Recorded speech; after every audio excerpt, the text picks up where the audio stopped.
पे मेरे भाई अखिलेश यादव को भारी बहुमत से जिताना है, सबसे ज्यादा वोटों से जिताना है।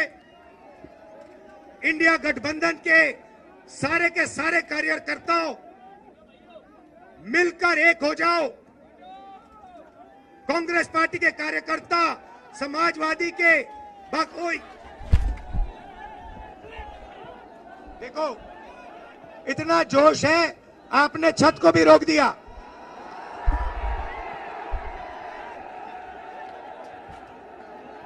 शाबाश। नमस्कार, विशाली शाक्य और आप देख रहे हैं SPN 9 न्यूज। समाजवादी पार्टी के प्रमुख अखिलेश यादव ने उत्तर प्रदेश में जिन 17 सीटों पर गठबंधन सहयोगी कांग्रेस चुनाव लड़ रही है, वहां पार्टी कार्यकर्ताओं को निर्देश दिया है कि ऐसे लड़े जैसे कि आपकी अपनी पार्टी मैदान में है। अमेठी और रायबरेली की रैलियों में लाल टोपी वालों की तगड़ी उपस्थिति दर्शाती है कि उनकी बात का असर हो रहा है। साथ ही अखिलेश यादव भी लगातार बीजेपी पर निशाना साधते हुए नजर आ रहे हैं।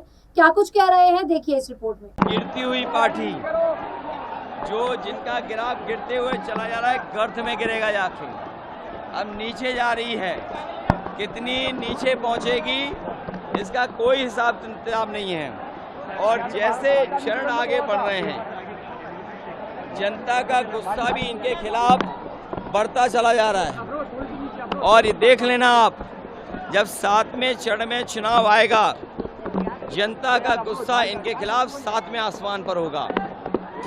इन्होंने किसान को धोखा दिया, नौजवानों को नौकरी रोजगार छीन लिए, महंगाई बढ़ा दी, पेपर लीक करा दिए, झूठे इन्वेस्टमेंट मीटें दिखाई, डिफेंस एक्सपो झूठा ही दिखाया और केवल सपने दिखाए और इनका हर जुमला झूठा निकला। अखिलेश जी, एरच का जो बांध है वो पूरी तरह से बंद हो गया। आपने शुरुआत की थी उसके बारे में देखिए, न केवल एरच बल्कि बुंदेलखंड के किसान को न पानी का इंतजाम, न उनकी फसल की खरीद का इंतजाम, बिजली महंगी, डीजल महंगा, यहाँ के किसानों को त्रस्त कर दिया है, दुखी कर दिया है और राशन के नाम पर धोखा। इसलिए बुंदेलखंड के लोग इनके खिलाफ मतदान करने जा रहे हैं। बुंदेलखंड के लोग ये पहचानते हैं कि उनका राजनीतिक दुश्मन कौन है। इस चुनाव में बुंदेलखंड के लोग भारतीय जनता पार्टी का अहंकार को खंड खंड खंड करके विदा कर देंगे। प्रधानमंत्री जी ने सारण में ये कहा है कि देखिए, आपको पता होगा कि गुंडे माफिया अपराधी कौन है, और वो लोग हैं जो नौजवानों के पेपर लीक करा रहे हैं। वो गुंडे माफिया अपराधी हैं जो नौजवानों के पेपर लीक करा करके पेपर लीक करने वालों को बचा रहे हैं। वो सबसे बड़े गुंडे, सबसे बड़े माफिया, सबसे बड़े लुटेरे हैं। प्रधानमंत्री सारण में थे, वो कह रहे थे कि इंडिया अलायंस ये ख्वाब देखता है कि वो अपना प्रधानमंत्री बनाएगा, लेकिन उनका विजन ही क्लियर नहीं है। 5 साल में, 1-1 साल में अलग अलग प्रधानमंत्री। समाजवादियों का इंडिया गठबंधन का विजन क्लियर है और विजन क्लियर है, उसी का परिणाम है। क्या जनता का समर्थन इंडिया गठबंधन समाजवादी पार्टी के साथ है। जो लोग मनमर्जी हैं, जो अपनी बात, मन की बात कह रहे हैं, उसको इस बार जनता, जो भारतीय जनता पार्टी गैंग है, उसको 140 करोड़ की जनता 140 सीटों पर रोक देगी। और अब मन की बात कोई नहीं सुनना चाहता, सब संविधान की बात सुनना चाहते हैं, जो मनमर्जी हैं।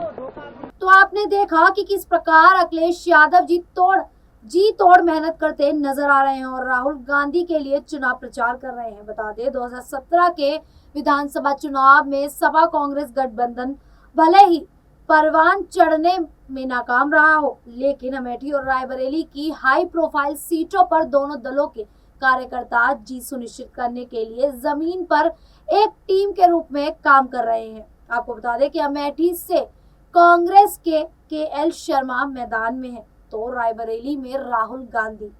चूंकि कांग्रेस महासचिव प्रियंका गांधी वाड्रा ने राहुल और KL शर्मा के चुनावी अभियान की कमाल सवाल रखी है, इसीलिए उनकी हर जनसभा और रैली में कांग्रेस वर्कर्स के साथ सपा के लोकल नेताओं और कार्यकर्ताओं की बड़ी तादाद दिखाई दे रही है। गौरतलब है कि कई नेताओं ने 2017 में मिली हार के लिए कांग्रेस सपा गठबंधन के कागजों पर ही रह जाने को जिम्मेदार ठहराया था, लेकिन सपा और कांग्रेस कार्यकर्ताओं का कहना है कि इस बार मामला अलग है।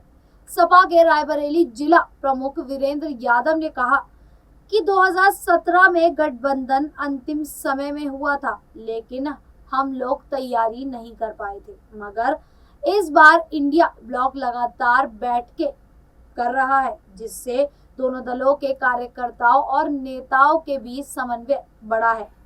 बकौल वीरेंद्र यादव, जैसे ही हमारे नेता अखिलेश यादव जी ने गठबंधन की घोषणा की, वैसे ही उन्होंने कांग्रेस को दी गई 17 सीटों के पदाधिकारियों और प्रमुख नेताओं की एक बैठक बुलाई, जिसमें अखिलेश जी उनसे कहते नजर आए कि चुनाव ऐसे लड़े जैसे कि आपकी अपनी पार्टी मैदान में हो। अब सभी सपा कार्यकर्ता उनके इस निर्देश का पालन कर रहे हैं। रायबरेली सपा जिला अध्यक्ष वीरेंद्र यादव ने आगे कहा कि इससे पहले लोकसभा चुनाव में अमेठी और रायबरेली में कांग्रेस उम्मीदवारों के पक्ष में एक मौन सहमति बनी थी, लेकिन इस बार घोषित गठबंधन के साथ कार्यकर्ता अधिक उत्साहित है और यह सुनिश्चित करने के लिए प्रतिबद्ध है कि इंडिया ब्लॉक के उम्मीदवार राहुल गांधी और केएल शर्मा को बड़ी जीत हासिल कराएं। आपको बता दें, सपा जिला अध्यक्ष ने कहा, सपा और कांग्रेस कार्यकर्ताओं को भरोसा है कि राहुल रायबरेली में रिकॉर्ड अंतर से जीतेगी, जबकि शर्मा अमेठी में अच्छे अंतर से जीतेंगे।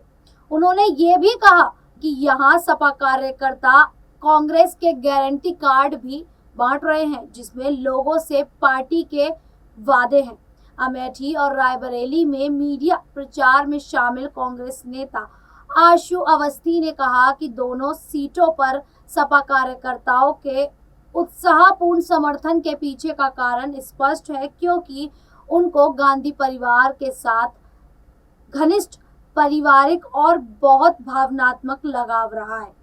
आपको बता दें कि सपा के बड़े कार्यकर्ता और नेता भी यहाँ पहले भी गांधी परिवार से जुड़े रहे हैं, इसीलिए कहीं ना कहीं सपा के लोगों का स्नेह और लगाव गांधी परिवार के लिए देखा जाता है। वहीं आपको बता दें कि वे अब पूरी ताकत से यहाँ चुनाव जिताने की कोशिश कर रहे हैं। बता दें कि इसी कड़ी में राहुल गांधी भी अखिलेश का पूरा समर्थन कर रहे हैं और क्या कुछ कहते दिखाई दे रहे हैं, जो साफ तौर पर आप इस मीडिया रिपोर्ट में देख सकते हैं।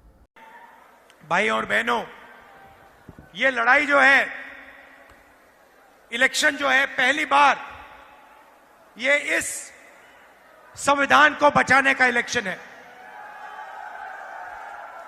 भाइयों और बहनों, जो भी आपको मिला है, गरीबों को, किसानों को, मजदूरों को, पिछड़ों को, दलितों को, आदिवासियों को, माइनॉरिटी को, गरीब जनरल कास्ट को, वो इस किताब ने आपको दिया है। इसके बिना हिंदुस्तान के गरीब लोग कहीं के नहीं रहेंगे। और जिस दिन ये चला गया, उस दिन आपकी जमीन का हक गया, रिजर्वेशन गया, पब्लिक सेक्टर गया, सारा का सारा चला जाएगा। इंडिया गठबंधन, अखिलेश जी और मैं, खारगे जी, इस संविधान की रक्षा कर रहे हैं। अंबेडकर जी की संविधान की, महात्मा गांधी की संविधान की, लोहिया जी की संविधान की। और बीजेपी, आरएसएस, नरेंद्र मोदी इस किताब को खत्म करना चाहते हैं, नष्ट करना चाहते हैं, फाड़ के फेंक देना चाहते हैं। और मैं उनसे कहना चाहता हूं, झांसी से रानी लक्ष्मीबाई की कर्म भूमि से कहना चाहता हूं कि इस संविधान को नरेंद्र मोदी छोड़ो, आरएसएस छोड़ो, दुनिया की कोई शक्ति नहीं खत्म कर सकती है। तो आपने देखा कि राहुल गांधी संविधान को बचाने की बात कह रहे हैं। वहीं रायबरेली में सपा के पूर्व जिला अध्यक्ष राम नरेश यादव ने कहा कि हमारी पार्टी के कार्यकर्ता भी कांग्रेस कार्यकर्ताओं की तरह उत्साहित हैं और इंडिया ब्लॉक के उम्मीदवारों के लिए रायबरेली और अमेठी में बड़ी जीत सुनिश्चित करने के लिए कड़ी मेहनत कर रहे हैं। जिस प्रकार से समाजवादी पार्टी और कांग्रेस मिलकर लोकसभा चुनाव में बीजेपी के खिलाफ, एनडीए के खिलाफ उतरी है, क्या ऐसे में वो एनडीए को कड़ी टक्कर दे पाएगी या नहीं? इसको लेकर आप लोगों की क्या राय है, हमें कमेंट करके जरूर बताइएगा। फिलहाल के लिए इतना ही। देखते रहिए SPN 9 न्यूज़।